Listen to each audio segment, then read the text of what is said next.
Напредуваат активностите за реконструкција на плочникот во трговскиот центар. Градежните работници на изведувачот Исток Мермер едновремено поплачуваат на 4 страни од површината опфатена со реконструкцијата.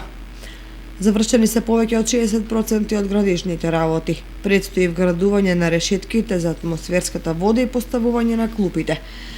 Ако дозволат временските услови со оваа динамика, до средината на февруари ќе финишираме со нашите задачи, соопшти Васил Гошевски од компанијата Исток Мермер од Долни Подлог. Просторот опфатен со реконструкција ќе биде осветлен со вградени подни лед светилки и рефлектори.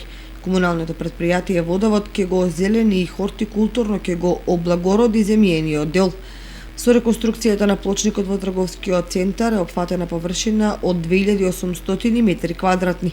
На местото на претходно отстранетите бетонски плочки се поставуваат гранитни, нелизгави плочки. Со новото инфраструктурно решение, трговскиот центар ќе добие и функционалност, поголема слобода во просторот и урбан амбиент. Комплетирањето на овој простор ќе се обезбеди и со новото детско игралиште, јужно од павилјонот, за чија изградба во тек е јавна набавка.